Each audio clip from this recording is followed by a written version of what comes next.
घर वालों ने घर छोड़ने पे मजबूर किया। जम्मू और कश्मीर में भी है मीर जाफर, ये हमारे उत्तर पूर्वी राज्यों के एक मीर जाफर।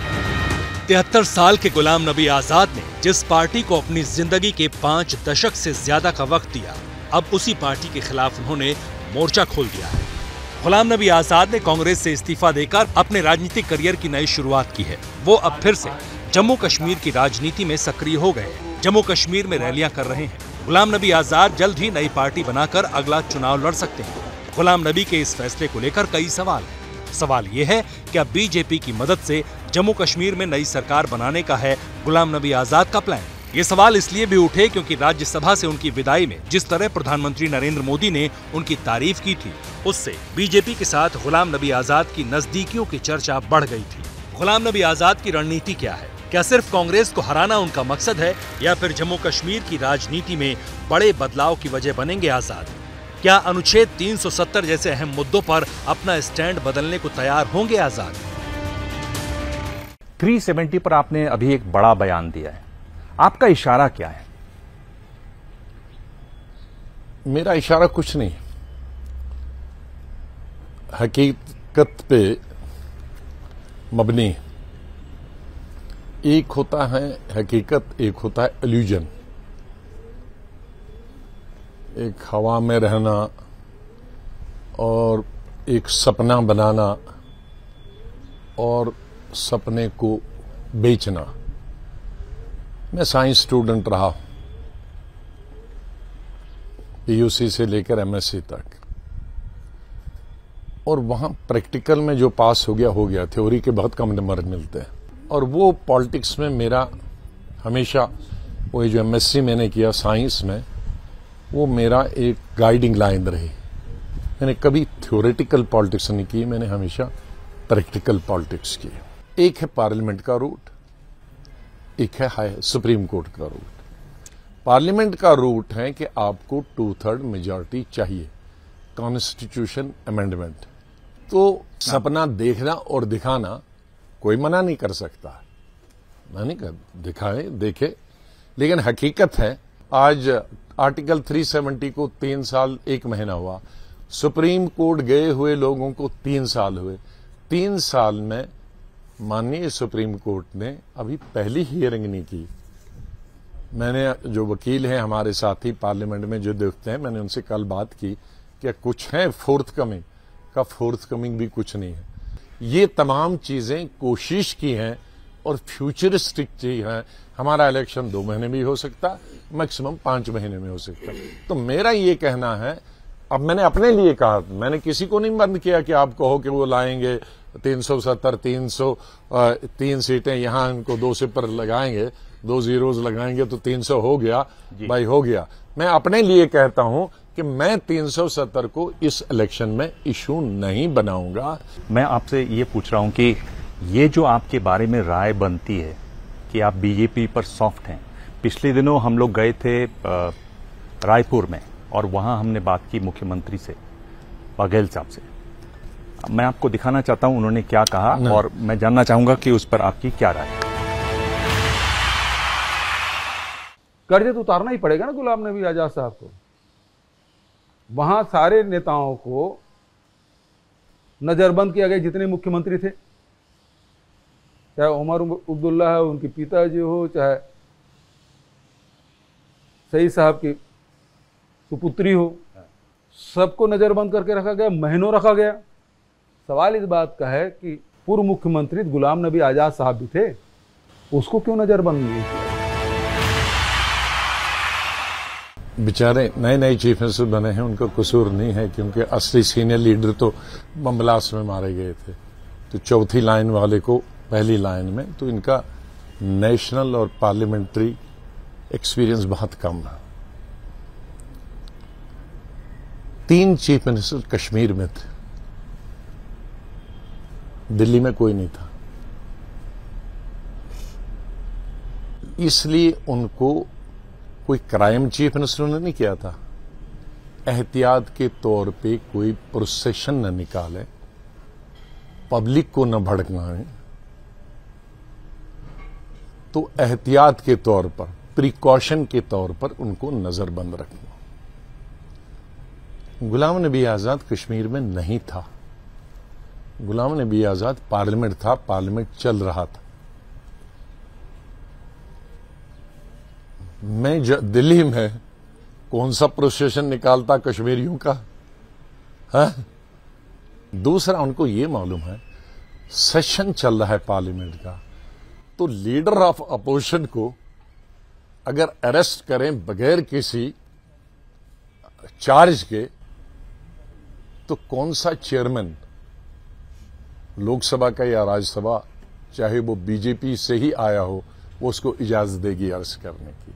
सेशन के दिनों में आप हाउस जब चल रहा हो, हाँ कहीं अपनी कॉन्स्टिट्यूंसी में अरेस्ट करना, वो भी चेयरमैन को सबसे या लोकसभा स्पीकर को सबसे इन्फॉर्म दिए जाते बाहर, लेकिन हाउस चलते हुए you can not arrest single MP and lease the leader of opposition without any charges. तो इन विचार शरीफ आदमियों को मालूम चाहिए कि मैं कश्मीर में होता मैं भी अरेस्ट था, मैं दिल्ली में था। ये जो बात कह रहे हैं वो इससे भी जुड़ती है कि प्रधानमंत्री ने भाषण दिया और बहुत भावुक हो गए, इसको क्लियर करूं, और उन्होंने आपको सलाम भी किया। उन्होंने पूरा एक बताया वाकया, और उसके बाद उन्होंने कहा कि आप सत्ता को, किसी भी पोजीशन को बहुत अच्छा पचाना जानते हैं। उन्होंने आपको सलाम किया। वो 1 मिनट आप वीडियो देख ले।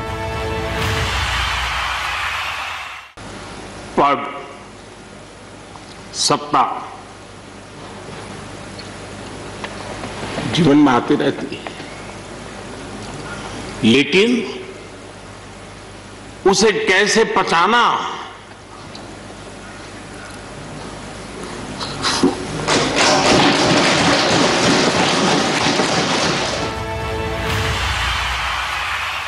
शुरुआत उन्होंने कहा जो गुजरात की घटना हुई, क्योंकि उसका कारण है जब साइट में पहुंचा तो वो भी सीएम थे, मैं भी सीएम थे, फोन कर रहा था तो मैं जोर जोर से रो रहा था, क्योंकि मैंने जब बस के पास देखा तो टुकड़े पड़े थे उस ब्लास्ट से और बच्चे रो रहे थे, कोई भी इंसान रोता। तो मैंने रोते रोते थमा दिया, मैं बात नहीं कर पाया। उसमें लाशें थी, उनको रो रहा था, मैं मोदी साहब को याद नहीं कर रहा था। फिर मैंने कहा मैं भाई हॉस्पिटल वगैरह इनको दाखिल कराऊंगा जो बच्चे हैं उनके। तब थोड़ी बीच में बात, फिर उन्होंने कहा कि भाई जब सी ऑफ करना होगा तो मुझे बताइए, मेरे टाइमिंग। तो उस जहाज में गया जिसमें ये पैसेंजर्स थे और जख्मी थे, तो फिर औरतें और बच्चे मेरे लिपट गए, हमारा पापा दे दो, हमारी मम्मी दे दो, जैसे। तो मैं फिर रोया। उस वक्त फिर मोदी साहब का फोन, वो चाहते थे ना जहाज टेक ऑफ कर रहा, उसी कैलकुलेट रहे। तो मैं रोते रोते ही उनसे बात किया जोर से, तो वो कहते भाई संभालो संभालो। तो लिहाजा उनको वो दृश्य याद आ गया कि उसमें उसी में ये भी लिखा है कि जैसे कोई परिवार का आदमी मरे। दूसरा, ये जो कहते हैं तारीफ करिए, यूट्यूब खोलिए, कहीं नहीं जाना, गुलाम नबी आजाद इन पार्लियामेंट, 7 साल की मेरी एज लीडर ऑफ अपोजिशन देखिए और 70 साल का रिकॉर्ड देखिए। किसी भी लीडर ऑफ अपोजिशन ने प्राइम मिनिस्टर के सामने आमने सामने आंख से आंख मिलाकर 100 से करीब तकरीरें की हैं और उनकी पॉलिसीज की धज्जियां उड़ाई हैं। और उसके मुकाबले में आप सोनिया गांधी, राहुल गांधी और सारी पार्टी का रिकॉर्ड लोकसभा में देखिए 5 मिनट से ज्यादा नहीं बोले और फिर भी उसके बाद भी गले मिले हैं। मैं गले नहीं मिला। तो वो रिकॉर्ड देखिए 7 साल का एज लीडर ऑफ अपोजिशन, वो तो तब मैं बधाई दूंगा। और आज सब यहां से जाने के बाद खोलिए Ghulam Nabi Azad parliament, in parliament, फिर देखिए हमारा नोक झोंक कैसे हो। वो गले तो मिले, हाँ, पर उसके बाद जो उन्होंने किया, क्या किया, वो सबको दिखाई दिया कि उन्होंने विंक किया, आंख मारी। तो वह सब मजाक था ना। That means that was all झूठ। वो गालियां भी झूठ थी, गले मिलना भी झूठ था। तो ये आपको मालूम है, ये बीजेपी के साथ हमारी एसोसिएशन कहां निकली, किसने की है? ये हमारी पार्टी ने। अब इसकी बुनियाद बताऊं कब? जब हमने कई प्रयास किए इंडिविजुअली, कलेक्टिवली कांग्रेस में रिफॉर्म्स लाने की, इंडिविजुअली एंड कलेक्टिवली। और मैं as leader of opposition can guarantee, मैंने अब वो लेटर नहीं लिखी जो मैंने इंडिविजुअली लिखी थी, क्योंकि एक रिश्ते हैं, संबंध हैं कांग्रेस पार्टी के साथ, नेहरू फैमिली के साथ। वो मैंने न करूंगा वो लेटर कभी जो मैंने लिखी है कांग्रेस प्रेसिडेंट को। ये लेटर तो जो 23 ने लिखी ये तो बहुत पहले है, और फिर उस लेटर का क्या जवाब आया वो भी नहीं कहूंगा। कह दीजिए क्या है। ना वो इतना एक राहुल जी का और मैडम का, अच्छा, वो भी नहीं कहूंगा। आप इन्हें कहा आजादाना होगी बात। नहीं, वो आजादाना में भी तो कुछ उसूल होते हैं, उसूल हर लोग तो। लेकिन कलेक्टिव फिर जब उसका जवाब बड़ा उल्टा सीधा आया, फोन पे ही आया, फिर हम 23 लीडर नहीं, ये कोई 23 नहीं थे, 2300 लोग थे, लेकिन उस वक्त मेरे घर में 23 ही थे। तो उन 23 ने सिग्नेचर किया, जिसमें 6 चीफ मिनिस्टर थे, 12-13 यूनियन मिनिस्टर थे, कोई ऐसे एरे घेरे नहीं थे जी। तो सुनिए, उसमें लिखा हमने कि पार्टी खत्म हो रही है और 24 साल से 23 साल से इलेक्शन नहीं हुए हैं, वर्किंग कमेटी के इलेक्शन नहीं हुए, इलेक्शन कमेटी के इलेक्शन नहीं हुए हैं, और ब्लॉक, डिस्ट्रिक्ट, स्टेट के इलेक्शन नहीं हुए हैं। कांग्रेस प्रेसिडेंट पर छोड़ दिया जाता है और वो नकली बने जाते हैं। तो इसलिए हमको वो इलेक्शन चाहिए, हमको परमानेंट चाहिए, क्योंकि अभी इंटीरियम कांग्रेस प्रेसिडेंट चाहिए, और विजिबल चाहिए। विजिबल मीन्स कमरे में नहीं चाहिए, वो फील्ड में होना चाहिए। अब ये गुनाह है, लेकिन जब वो वर्चुअल मीटिंग बुलाई गई तो उस वक्त के लीडर, जो मैं नाम नहीं लूंगा कौन लीडर थे, उसने कहा ये मोदी ने लेटर लिखी है। तो मैंने कहा मोदी साहब अपने लिए कांटे बिछोएगा कि कांग्रेस ब्लॉक से लेकर नेशनल लेवल तक इलेक्शन कराएगा और कांग्रेस को विजिबल प्रेसिडेंट चाहेगा, तो वो तो कांग्रेस बीजेपी के लिए खिलाफ है। तो वो अपने खिलाफ कहेंगे हमें तो कि तुम ऐसा चिट्ठी लिखो, कांग्रेस को मजबूत करो, विजिबल प्रेसिडेंट बनाओ, इलेक्शन हो जाए, ब्लॉक तो एक्टिव कांग्रेस हो जाए, पावर में आए। तो ये मोदी लिख रहा है। तो ये स्प्रेड हमारे बेचारे, इनका कोई कसूर नहीं। जब लीडर ने ही ये बता दिया कि मोदी की लिखी हुई लीडर है, तो फिर 23 लीडरों को उस दिन से उन्होंने कि ये मोदी ने उनको लेटर लिखी है। क्यों ये क्यों की? क्योंकि हमारी लीडरशिप ऐसी बनी है, उसको कोई चैलेंज नहीं करना चाहिए कि तुम गलत हो, तुम्हें चलाना नहीं आता है। चाहे नहीं चलाना आए तो भी कहना तुम ही जिंदाबाद हो, तुम्हारे बगैर कोई दुनिया में कोई नहीं है, ऊपर खुदा है, नीचे तुम हो।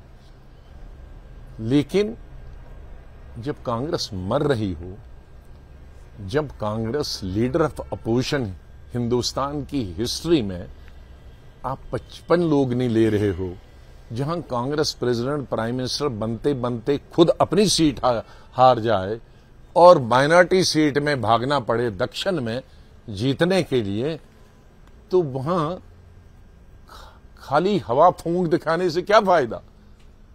अरे मोदी साहब का मैं पसंदीदा नहीं हूं, उसको लोग डिक्टेटर कहते हैं, क्या कहते हैं, लेकिन पार्टी तो जिताता है। हमारे पार्टी लीडर फूंक तो दिखाते हैं लेकिन खुद ही जीतना भी नहीं पाते हैं। खुद माइनॉरिटी कॉन्स्टिट्यूंसी में, क्रिश्चियन मुस्लिम कॉन्स्टिट्यूंसी में जीतने के लिए जाते हैं और फिर भी फूंक दिखाते हैं। तो हम लोग ये कहते थे, जो कांग्रेस की वजह स्कूल से आए हैं, हम ऊपर से तो नहीं आए हैं, पहला लेटर ऊपर से नहीं आए। मैंने, अगर आपने देखा उस लेटर में, मैं यूनिवर्सिटी MSc फर्स्ट क्लास करके निकला और ब्लॉक का सेक्रेटरी बना, डिस्ट्रिक्ट का प्रेसिडेंट बना जी, स्टेट प्रेसिडेंट बना। पिछले साल आपने एक इंटरव्यू दिया और उसमें आपने एक शेर सुनाया, मैं पहले 2-3 शब्द बोलता हूं, आप पूरा कीजिएगा। सितारों के आगे जहां और भी है, आगे लाइन एक और है, इसमें मुझे याद नहीं आई, अभी इश्क के इम्तिहान और भी है, वो इश्क के इम्तिहान वो एज चली गई। हाँ, तो अभी पॉलिटिकल इम्तिहान ही है। फिर आपने उसमें कहा कि सवाल ही नहीं है, मैं मरते दम तक कांग्रेस नहीं छोड़ूंगा। मैं ये पूछ रहा हूं कि पंजाब का चुनाव हुआ, पार्टी की हार हुई, G23 की बैठक हुई, क्या उस बैठक में आपको ये इशारा था कि राज्यसभा में आपको लेंगे या आपको चुनेंगे? आप ये भी हमारे लोगों का बनाया। जिस वक्त हमने लेटर लिखी, पहली लेटर भी मेरी सिग्नेचर से गई, दूसरी लेटर भी मैं फर्स्ट सिग्नेचर ही हूं और 22 अलग है। उस वक्त मैं लीडर अपोजिशन भी था, मैं एमपी था। अभी 1 साल मेरी और मुद्दत, ये उन सबको सुनाना चाहता हूं। सुनिए, मेरी मुद्दत राज्यसभा की 21 में खत्म हुई। लेटर सुनिए, लेटर 20 में लिखी गई है। उस वक्त में एलओपी भी था, एमपी भी था। तो मैं अगर राज्यसभा की फिक्र होती, एलओपी की होती, तो मैं वो उस दिन लेटर ही नहीं लिखता।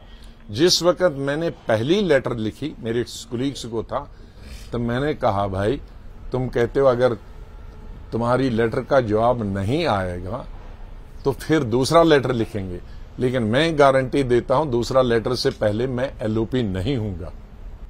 They will remove me. है तो मैं ये सोच के था कि मैं लीडर अपोजिशन भी अगर पूरा साल करूंगा कि नहीं, ये लेटर पहली लेटर में मेरी एलओपी जाएगी। तो मेरे अगर होता एलओपी का खतरा या राज्यसभा का खतरा तो 1 साल पहले क्यों करता, मैं चुप बैठता। ये सब कॉन्कॉक्टेड है। तो ये आपने बड़ा अच्छा खुलासा किया, बड़ी जानकारी दी कि ये तो 1 साल पहले है। जी, आपने उस लेटर में ये कहा कि इनके पास जो डॉक्टर है वो दरअसल कंपाउंडर है। ये तुम समझ गए कि ये कौन है? जब जानते हैं कौन कंपाउंडर। हाँ, ये तुम समझ गए। स्पेशलिस्ट कौन और है? ये सुपर स्पेशलिस्ट कौन है? जिन्होंने कांग्रेस को, मैंने सोनिया गांधी मैंने मुझे 8 स्टेटें दी 98 से लेकर 2003 तक। 8 से मैंने 7 स्टेटें जीत के दी। और यूपीए वाली स्टेट जिससे यूपी बनी वो स्टेट में मैं नहीं जीती। तो स्पेशलिस्ट कौन था जो 8 स्टेटों में 7 स्टेटें जिता के दी? आजाद साहब, मेरा सवाल ये सर कि मैं जम्मू का घर भी देखा, आपका दिल्ली का घर भी देखता हूँ। मिसेस गांधी की तस्वीर तो लगी रहती है, राहुल गांधी की तस्वीर कहीं नजर नहीं आती। मैंने कभी लगाई नहीं थी। आप नई पार्टी लॉन्च करने जा रहे हैं आजाद साहब? माफ कीजिए, मैंने कभी उनकी जब सदर भी लगे थे तब भी नहीं लगाई थी। आजाद साहब, मेरा सवाल, उन्होंने भी मेरे आते जाते थे, उन्होंने भी नोटिस किया होगा, मैंने उसकी कभी, मैंने सबसे बड़ी फोटो मेरे घर में दिल्ली के हैं, वो सोनिया गांधी के भी नहीं है और राहुल गांधी के भी नहीं है। 6 फुट बड़ी और 4 फुट चौड़ी फोटो जो 50-50 केजीज की हैं। और इंदिरा गांधी की तभी थी जब वो जीवित थी, और राजीव गांधी की मैंने स्पेशल बनाई थी उनके मरने के बाद। वो सबसे बड़े दरवाजे पे ही है, वो हटेंगे भी नहीं, तो वो उतनी बड़ी कहीं नहीं है। सर मेरा सवाल 6 फुट की तस्वीर है। और सोनिया गांधी की कई जगह हैं, क्योंकि मेरे फैमिली के साथ कई फोटोज हैं, लेकिन राहुल गांधी की मैंने जब वो प्रेसिडेंट भी थे तब तक नहीं लगाई। देखो, फोटो लगाने का जो आपको मन होता है, लीडर या आपसे बड़ा हो या कुछ सीखो, उसको लगाओगे। अपने से एज में भी छोटा, मैं उसकी दादी की मंत्रिमंडल में था, 31 साल की उम्र में मैं मिनिस्टर था। है राजीव गांधी जी का मैं उस दोहराना नहीं चाहता, मैं वो I don't want to brag, पहली अपॉइंटमेंट दूसरी अपॉइंटमेंट मैंने की थी। अब उसके बेटे की क्या मैं फोटो लगाऊंगा लीडर उसके? हाँ आजाद साहब, मेरा सवाल ये था कि क्या ये पूरी लड़ाई कांग्रेस को राजनीतिक तौर पर खत्म करने की है? पूरी लड़ाई कांग्रेस को उठाने की थी, लेकिन जो सुनते नहीं है वो कांग्रेस को खत्म करने के लिए सुपारी ली है। वो कौन लोग हैं सर जिन पर आपका आप 24 घंटे देखते हैं कौन लोग हैं? जिन लोगों ने सुपारी दी है वही खत्म कर रहे हैं। मैंने कोई सुपारी नहीं दी। मेरी एज लीडर अपोजिशन देखी, मेरी एज स्टेटें जीतने का रिकॉर्ड देखी। जयराम रमेश ये आरोप आप पर लगाते हैं कि आप मोडिफाइड हो गए हैं, ये सुपारी तो आपने उठाई है। तो सुपारी मेरे से, मैंने थोड़ी लोकसभा की सीटें 44 पे लाई या 25 में लाई। आजाद साहब, ये मैं पूछना वो चाह तो रहा हूं किसी खाते कि में 2 बार पहले पॉलिटिक्स सीखने थे। वो कंप्यूटर बॉय है। कंप्यूटर बॉय को हम पॉलिटिशियन नोटिस में नहीं लेते हैं, उन्हें जवाब देते हैं। कौन, जयराम रमेश? जो भी लेटरल एंट्री आई, अच्छा। जो भी लेटरल एंट्रीज है ना, लेटरल एंट्री कहते हैं ना, बाहर से आए हैं, तो उन लेटरल एंट्रीज को हम कोई घास नहीं डालते। We don't take them as a politician. हाँ, they come through back door. पर वो जयराम तो आपकी सरकार में मंत्री भी थे। हाँ, सरकार में कई मंत्री बनते हैं। अच्छा। कोई प्रोफेसर भी बनता है, डॉक्टर भी बनता है, इंजीनियर भी बनता है, कोई सिर्फ कंप्यूटर चलाने के लिए बन जाता है, अगर मैं सिर्फ कोई मिस इन्फॉर्मेशन डिसइन्फॉर्मेशन के लिए भी बनता है। अच्छा, वो भी सब पॉलिटिक्स में ये सब, दीज आर लेटरल एंट्रीज। मैं आपसे अगर आजाद साहब, चूंकि आपने इन दोनों को बहुत करीब से देखा और तब से देखा जब ये राजनीति में नहीं थे, कौन, और राजनीति में आए, दो नेताओं की मैं बात कर रहा हूं, दोनों बाप बेटे हैं, क्या इनमें एक अगर मैं बड़ा फर्क पूछूं तो आप क्या बताएंगे? मैं बात कर रहा हूं राहुल गांधी की और राजीव गांधी की। क्या बड़ा फर्क है दोनों में? कोई एक फर्क, मैं कोई आलोचना नहीं चाह रहा हूं, एक फर्क समझना चाह रहा हूं। जितना जमीन और आसमान में, उतना फर्क। क्यों कह रहे हैं आप ये? अब वो उसको दोहराना नहीं चाहता मैं, बाप बेटे में कंपेयर, मैं सिर्फ जमीन और आसमान का बताता हूं। आपने कहा कि जो लीडर हैं वो विजिबल लीडर चाहिए, उस वक्त लेटर में लिखा था जी। आपने ये उस लेटर में लिखा। आप ये देखिए कि अभी जो इन लोग कर रहे हैं, विजिबल क्या होता है? जैसे अभी जो इन लोग भारत जोड़ो यात्रा कर रहे हैं, विजिबल, उसमें विजिबल है कि नहीं है? ये वो होता है गेस्ट अपीयरेंस। कभी बीच में आए, फिल्म में भी कोई बीच में आ जाता है ना, चला बहुत अच्छे एक्टिंग करके चला जाता है, फिर पूरी फिल्म में गायब। तो सवाल ये होता है गेस्ट अपीयरेंस। मैं कोई नेशनल लीडर हूं, मैंने एम्बिशन रखा कोई प्राइम मिनिस्टर बनने का, प्रेसिडेंट बनने का। हालांकि हमारी कांग्रेस पार्टी ने मुझको राष्ट्रपति भी बनाया, बीजेपी का कांग्रेस पार्टी ने मुझे वाइस प्रेसिडेंट भी बनाया, वाइस प्रेसिडेंट ने कोई गुलाम अली बना, उस पर ट्वीट भी कांग्रेस वालों ने लगाया कि गुलाम नबी आजाद एमपी बन गया। ये सब बना लिया उन्होंने। तो मैं वहां का वही हूं और मुझे मालूम था, मैं कहा हूं। उन्होंने सब कुछ शुक्रिया उनका कि इतने पद मुझे, जैसे यहाँ सपने बेचते हैं, उन्होंने भी सपने बेचे हमको बदनाम करने के लिए, लेकिन जब आंख खुली तो वो सब झूठ था, बदनाम करने की एक साजिश थी। कांग्रेस पार्टी कहां बनेगी? तो ये क्या है कि 47 में तो पटेल और नेहरू ने जोड़ दिया था भारत, अब क्या आपको लगता है कि कुछ अलग हो गया? मैं भारत यात्रा के खिलाफ नहीं हूं। नहीं है? नहीं। अब इसमें भी मेरा सुझाव जो था, ये आज नहीं हुआ, 6 महीने चर्चा थी, मैं रोड मापने के खिलाफ हूं। अब मैं 14 दिन ही चला, आई कैन से कि मैं 8000 डेलीगेशन से मिला, 6 पब्लिक मीटिंग की, इंडिविजुअल्स रात दिन इतना मिला, लेकिन सड़क मारने के बाद आपके हक है किसको आप मिले? मैंने ये कहा था कि यात्रा करो, नॉट ओनली एक बड़ी यात्रा है और दूसरी स्टेट यात्राएं भी साइमल्टेनियसली होगी। क्या सर आपको लगता है कांग्रेस की स्थिति देख करके कांग्रेस अध्यक्षा सोनिया गांधी का पुत्र मोह कांग्रेस पार्टी को ले डूबा? मैं पर्सनल अटैक नहीं करना चाहता, मैं न राहुल गांधी पर पर्सनल अटैक करना चाहूंगा। पर्सनली उन्होंने मेरे साथ कभी मिसबिहेव नहीं किया, and Mrs Sonia Gandhi has been, चाहे राहुल गांधी हमारी सजेशन सुने न सुने, उनकी वर्किंग स्टाइल उस पर मैं चर्चा कर रहा हूं as a Congress leader, not as Rahul Gandhi. I have no grievances. Mrs Gandhi, I have no grievances whatsoever, कोई ग्रीवेंस नहीं है। मैं अगर राहुल जी की या कांग्रेस की फंक्शनिंग की एज ए कांग्रेस लीडर्स कर रहा हूं, स्टाइल ऑफ वर्क की कर रहा हूं, क्योंकि उससे उन पर नहीं इम्पैक्ट पड़ता है, पूरी कंट्री पर उसका असर पड़ता है। क्योंकि कांग्रेस पार्टी ने एक लीडरशिप दी है, कांग्रेस पार्टी ने आजादी दिलाई है, लेकिन आज हम खुद सुकड़ के गए हैं, सिमट के गए हैं, इतने सिमटे हैं कि हमारा लीडर अपोजिशन नहीं है, हमारी राज्यसभा सीटें नहीं आ सकती हैं, छोड़िए गुलाम नबी आजाद की बात। तो कांग्रेस एक्सटिंक्शन की तरफ जा रही है, क्योंकि एक collective leadership, collective wisdom collective experience का उपयोग नहीं हो रहा। बीजेपी की नकल मत करो कि वो कंप्यूटर और फेसबुक चलाते, उनके पास ये 50th आर्सेनल है, उनके पास 48 अदर ऑर्गेनाइजेशन हैं पार्टी के अंदर।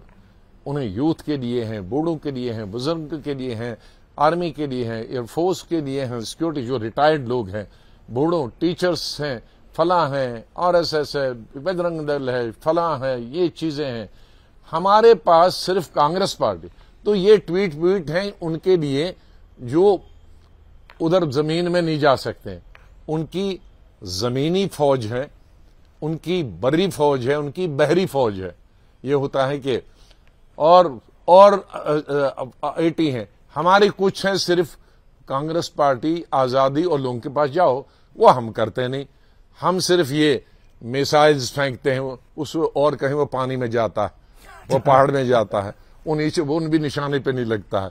तो आप वो जमीन करो, कोई वोट आपको ये ट्वीट पे मिलने वाला नहीं है। नकल अपनी नहीं करो, कांग्रेस की नकल करो, महात्मा गांधी की नकल करो, जिसने कहा था कि अगर मुझे लीडरशिप कांग्रेस की लेनी है हिंदुस्तान की, पहले आई मस्ट अंडरस्टैंड इंडिया। आजाद साहब, ये कहा जा रहा है कि डिलिमिटेशन जो हुई, जम्मू की 6 सीटें बढ़ गई, और ये कहा जा रहा है कि एक बार फिर राजा के बाद अब यहां एक हिंदू सीएम बनेगा, उसकी एक बड़ी कोशिश कर रही है बीजेपी। आपकी क्या राय है इस पर? देखो, बहुत सारे लोग यहां, फिर एक और जवाब देता हूं, ये कहते हैं बीजेपी से मिले। फर्स्ट तो मैं हिंदू और मुसलमान के विवाद पे बिल्कुल नहीं जाना चाहता, और गुलाम नबी आजाद को कोई हक नहीं है कि मैं कहूंगा कि हिंदू मेरा समर्थन नहीं रहा। मेरा हिंदू भी बहुत सपोर्ट रहा, और मैं अपने हिंदू भाइयों का बहुत मशहूर। अगर लोगों की बात करें तो सेंटीमेंट्स कश्मीर के लोगों के जो हैं 317 स्टेटहुड के साथ जुड़े हुए हैं। आपने कहा कि इलेक्शन में आप इसको मुद्दा नहीं बनाएंगे। स्टेटहुड तो मेरा नंबर 1 एजेंडा है। कश्मीर के लोगों को कैसे आप जोड़ेंगे साथ, क्योंकि 370 आप एजेंडा नहीं रखेंगे? तो 370 में क्या है?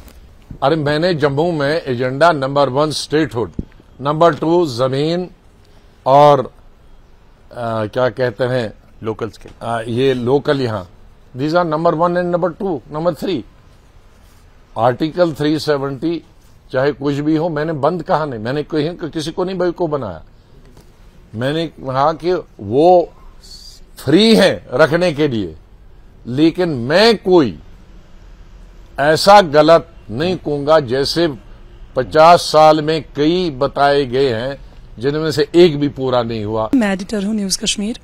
मेरा आपसे सवाल है कि आपने अभी तक अपनी पार्टी को नाम नहीं दिया, क्या कारण है? और उसके साथ ही मेरा ये सवाल है कि आपका नारा हमेशा पॉजिटिव चेंज का रहा है, फिर भी आप पुराने जो चेहरे उन्हीं को आजमा रहे हैं। नहीं, आपको कैसे मालूम? नंबर 1, आपका बहुत अच्छा क्वेश्चन है। मैंने नाम क्यों नहीं रखा? वैलिड क्वेश्चन, बहुत सारे लोगों ने पूछा। मैंने दिल्ली में बैठकर, जैसे मैंने कहा कि मैं एक खुशकिस्मत आदमी हूं कि जो हिंदुस्तान के 100% स्टेट्स का और यूनियन टेरिटरीज का, लक्षद्वीप से लेकर अंडमान निकोबार तक इंचार्ज रहा हूं। तो मेरी हथेली पे जैसे पाम याद नहीं हो तो ऐसे ही हिंदुस्तान के सब यूटीज और याद है कौन कहाँ क्या है, और मैं घूमा हूं। And I am a great traveller also. कई लोग तो इंचार्ज बनते हैं, जाते ही नहीं है, मैं बन के जरूरत से ज्यादा जाता था। मैंने कई पार्टियां बनते देखी हैं। स्टेट कैपिटल में प्रेस कॉन्फ्रेंस हुई और खत्म हो गई, दिल्ली अनाउंसमेंट होगी, खत्म हो गई। मेरे पास वो ऑप्शन था, और पार्टी बनाने से पहले जो सीनियर लीडर्स थे आर पार के, उनसे मेरी तकरीबन 2-3 साल से कई मीटिंगें हुई थी, और ये बात उन्हीं से इमिनेट हुई थी।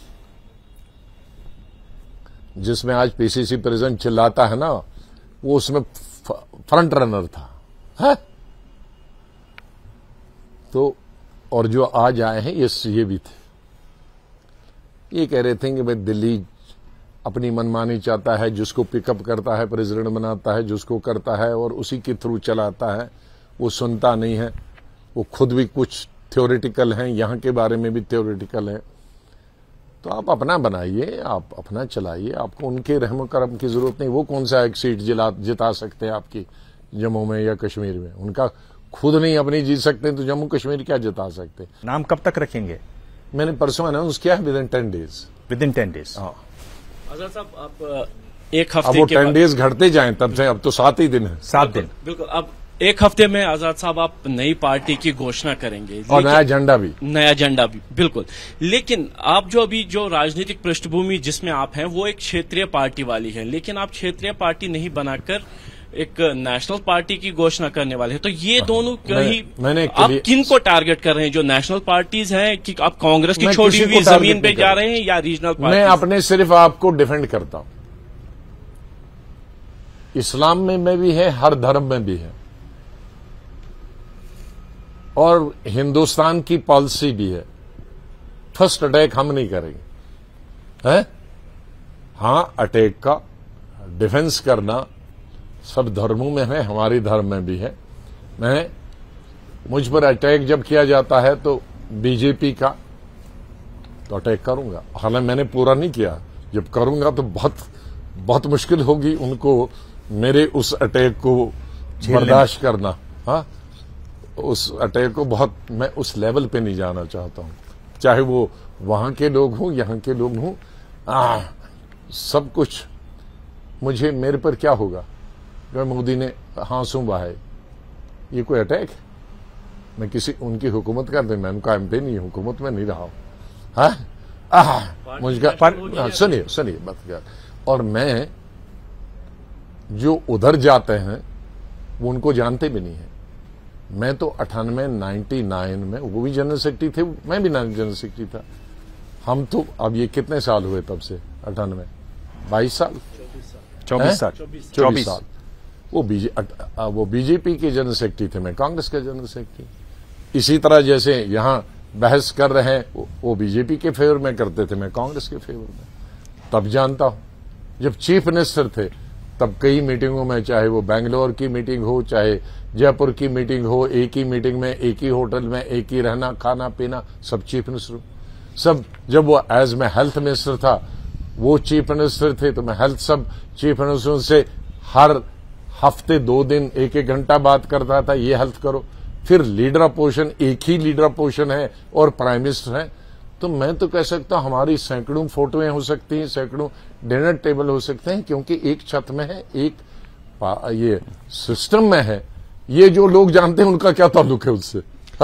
सो इसलिए मैं किसी पर अटैक नहीं कर रहा हूं, न नेशनल पार्टी पे। और मैंने पहले ही कहा, मुझसे एक्सपेक्ट करो कि मैंने जिंदगी में मेरे 1 लाख 2 लाख कैंपेन लोगों के लिए किया होगा, जिला परिषद से लेकर राष्ट्रपति तक।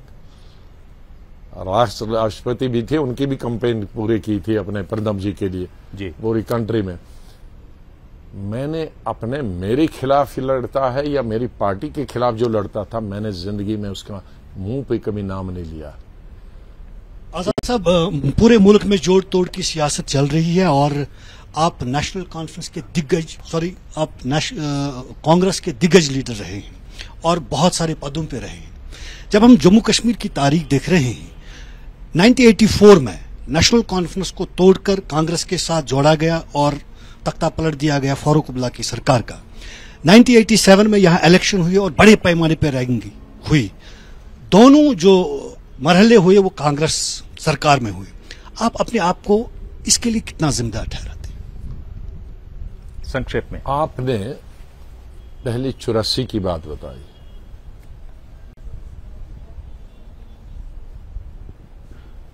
आप मानते हैं इस वक्त लीडर कौन था? मैं लीडर नहीं था, मैं एक deputy minister government of India में। लीडर कौन था मत पूछिए मुझसे, आप भी जानते हैं कौन लीडर था, फिर वो पार्टी वाले नाराज हो जाएंगे। और 87 में अलायंस था हमारे बीच में,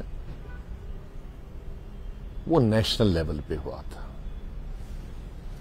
फारूक साहब के बीच में और राहुल गांधी के बीच में। तो उसलिए भी मैं कहीं खाते में नहीं था। बहुत बड़े लीडर तो थे। एक गलती आपने की, मैं बता रहा हूं। हाँ, बताइए।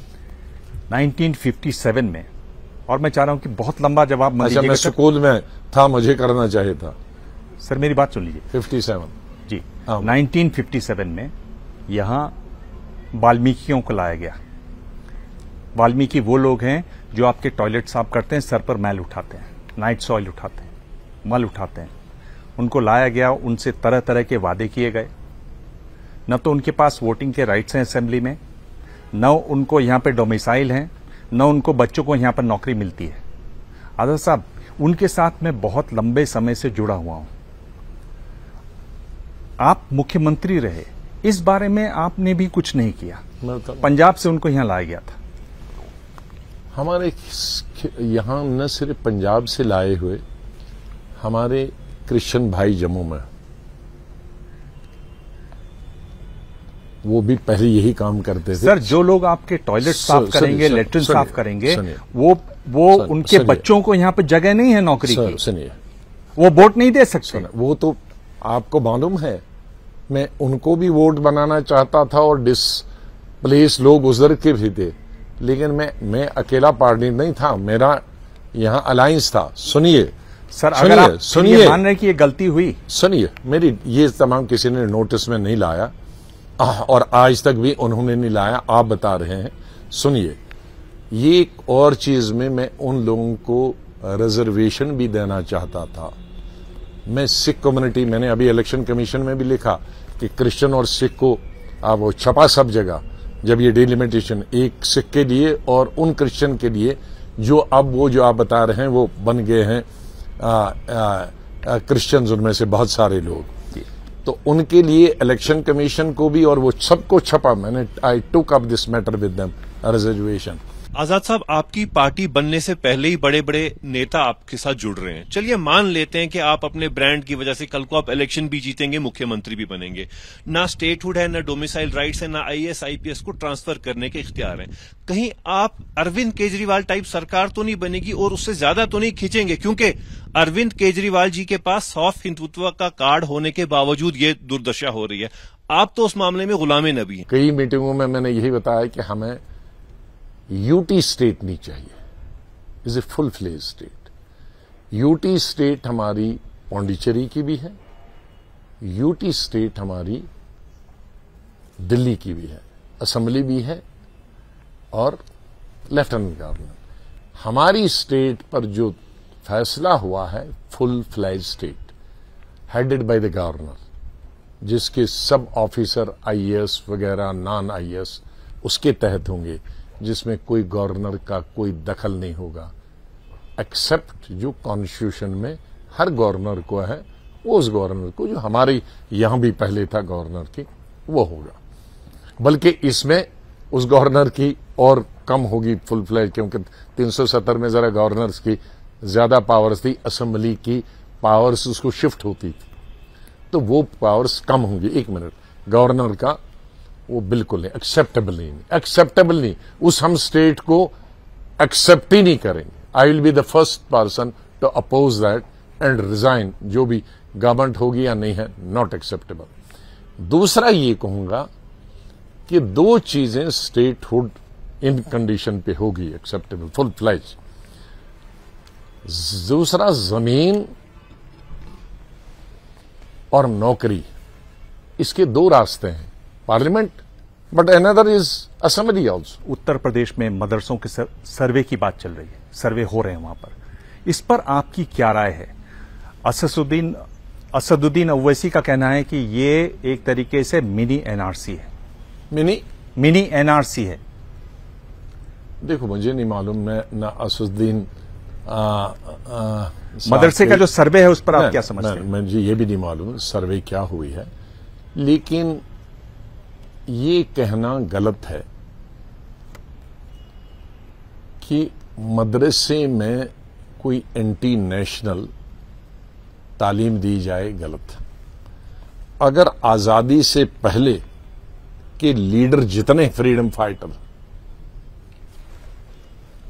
मौलाना इसके पंडित नेहरू के वालिद साहब से लेकर और कई हिंदू लीडर्स, उन्होंने उर्दू मदरसों के टीचरों से पढ़ी। हमारा उर्दू मजहब के साथ जुड़ा हुआ। हिंदी अगर पढ़ेंगे, सुनिए, no this is very important, ये इंटरप्रिटेशन कोई नहीं देगा। संस्कृत पढ़ना जरूरी है उसको, अगर हिंदी या हिंदी पढ़ना जरूरी है संस्कृत उसको, अगर गीता पढ़नी है, इस्लाम अगर पढ़ना है, कुरान अगर पढ़ना है, तो उसको उर्दू जरूरी है। जो उर्दू पढ़ेगा वो कुरान आसानी से पढ़ सकता है, क्योंकि उसमें जेर जबर पेश थोड़ा ऊपर ज्यादा लगेगा, लेकिन उसके लिए उर्दू पढ़ने वाला। तो जब गवर्नमेंट स्कूल में उर्दू पढ़ाना आपने बंद किया, अगर खुला भी रखा है, टीचर दिया नहीं, उनको मजबूरन मदरसों में जाना पड़ता है उर्दू पढ़ने के लिए।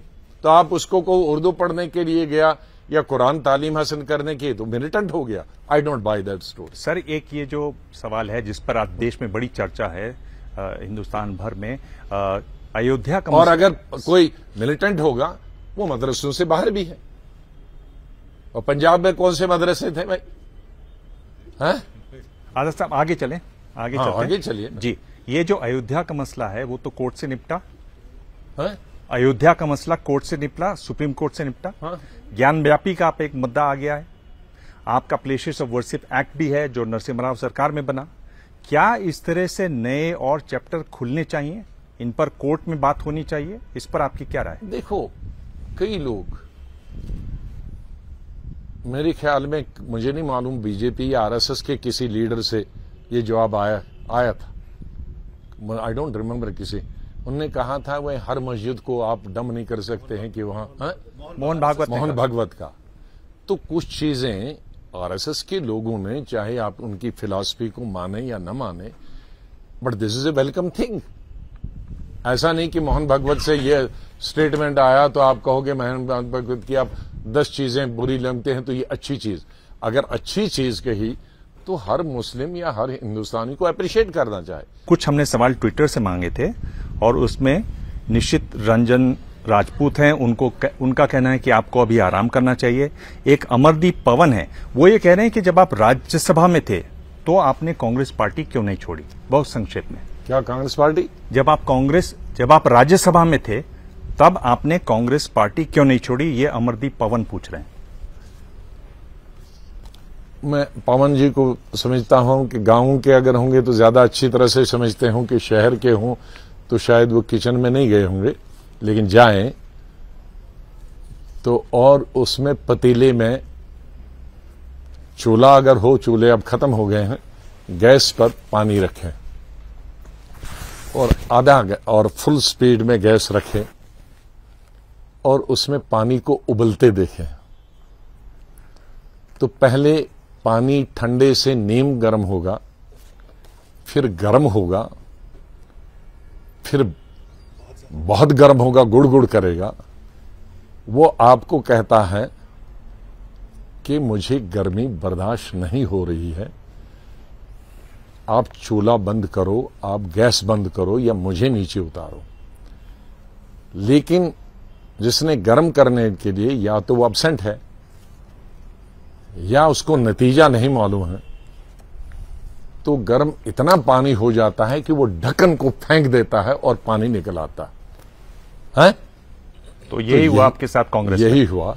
जब ढक्कन, हम ढक्कन को फांद के आए, हम नीम गरम ज्यादा गरम उबलते रहे, लेकिन किसी को सुनाई नहीं देता। वो वहां था सुनाई देने के लिए या दिखाई नहीं दे रहा था, तो हमने ढक्कन को फेंक दिया और बाहर निकल आए। आजाद साहब, ये मेरा उनको बताइए। सुनिए जी। आजाद साहब, ये लोग कह रहे हैं कि आप ये जो नई पार्टी लॉन्च कर रहे हैं, इसका मतलब नया स्टार्टअप किसी भी उम्र में शुरू किया जा सकता है? किसी भी। मैं ये कह रहा हूं उनसे कि सारा खेल जो है वो 73 के आंकड़े का है। आप जानते हैं किस लिए है ये 73 का आंकड़ा? मैं बताऊं, 73 का आंकड़ा। मोदी साहब शायद एक आध साल कम लिखते हैं, हम एक ही एज के हैं, वो हिंदुस्तान के प्राइम मिनिस्टर हैं। ये तो जिंदा मिसाल और सबसे एक्टिव हैं। तीसरा रिटायर आदमी पॉलिटिक्स से, freedom fighter Jayaprakash Narayan 80s में हिंदुस्तान की सबसे और दुनिया की सबसे smartest lady Indira Gandhi, iron women of India, emergency लगाकर भी हटा दिया 85 साल की उम्र में। 73 साल की उम्र में इंतजार करने के बाद प्रिंस चार्ल्स, किंग चार्ल्स बने, वो भी 73 के। आज़ाद साहब, ये दौर है रैपिड राउंड का। आज़ाद साहब, ये रैपिड राउंड का दौर है। मैं आपसे 5 सवाल पूछूंगा, और पूछेंगे सर। हर सवाल के साथ मैं आपको 2 ऑप्शन दूंगा। उन 2 ऑप्शन में से आपको एक चुनना है, नहीं तो आपको पास। मैं इन तमाशों में नहीं जा। प्रधानमंत्रियों के साथ काम किया। मैं आपसे ये पूछ रहा हूं कि काम करने का अनुभव और काम को देखकर आपको किससे आप ज्यादा प्रभावित हुए, राजीव गांधी से या मनमोहन सिंह से? राजीव गांधी से तो हम इक्वल टर्म्स पे बात करते थे, एज दोस्त भी, फ्रेंड भी, कुलीग भी एंड एज लीडर भी।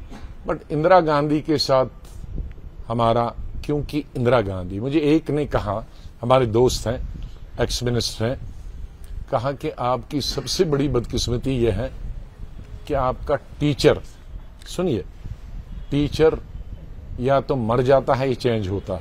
मैं आपसे पूछ रहा हूं कि अगर चीफ मिनिस्टर बनने की बात हुई, कमी पड़ी, तो आप बीजेपी से मदद लेंगे या महबूबा मुफ्ती से मदद लेंगे? देखें, जिन पदों पे रहा हूं उसके लिए चीफ मिनिस्ट्री जम्मू कश्मीर की कुछ चीज नहीं। यस, मदद बीजेपी से लेंगे या महबूबा मुफ्ती से लेंगे मुख्यमंत्री बनने के लिए? मैं क्यों करूंगा? पुल जब आता है उसको कहूंगा, क्या पता वो पुल गिर ही गया होगा उनका। चलिए, मेरा पुल बन गया होगा। जी, अगला सवाल पूछता हूं कि राज्य को आज ज्यादा जरूरत क्या है, स्टेटहुड की?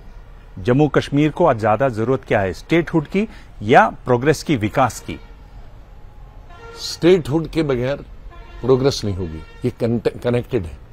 कि 2024 में आपको क्या लगता है, प्रधानमंत्री मोदी को विपक्ष की तरफ से ज्यादा अच्छी चुनौती कौन दे पाएंगे, ममता बनर्जी या Nitish Kumar? This is survival of the fittest. मैंने जब ममता जीती, व्हाट वाज माय ट्वीट? मैं हाल ही कहीं 1 महीने में एक ट्वीट करता हूं। What was my tweet? The tigress of east has eaten all the mighty government of India, defeated the mighty government of India. तो इसलिए ये one has to fight like a tiger, not through guest appearance. Politics is 24/7. जी, आपने बताया ये, तो आप ममता बनर्जी बोल रहे हैं। आखिरी सवाल है सर, अगर कांग्रेस की बात करें, ज्यादा क्षमता आपको प्रियंका गांधी में लगती है या राहुल गांधी में? That's them decide, I'm not. Thank you. आपने हमें इतना समय दिया, आपने जिस तरह से जवाब दिए उससे लगता है आजादाना तौर पे दिए, आजादाना तौर पर दिए। बीजेपी पर आप बोलने से थोड़ा सा बचते से रहे, पर एक बात मैंने देखी, किसी पर नहीं, मैं सबसे बचा, अटैक किसी पर मैंने नहीं किया जी। और एक बात देखा, उनकी जो गलतियां थी वो भी गिनाई, डिलिमिटेशन की गलतियां हूं, दूसरी चीजों की गलतियां हूं, बाकी यहां स्टेट में क्या गलतियां हैं वो भी गिनाई। आज साहब मैं कंक्लूड कर रहा हूं, और एक बात जो दिखाई दी वो ये है कि इम्तिहान भी और भी हैं, और 73 साल की उम्र है, पर ऐसा लगता है कि आप इन इम्तिहानों के लिए तैयार भी हैं। हाँ, मेरे वो 90 और 95 वाले भी मेरे जहन में हैं।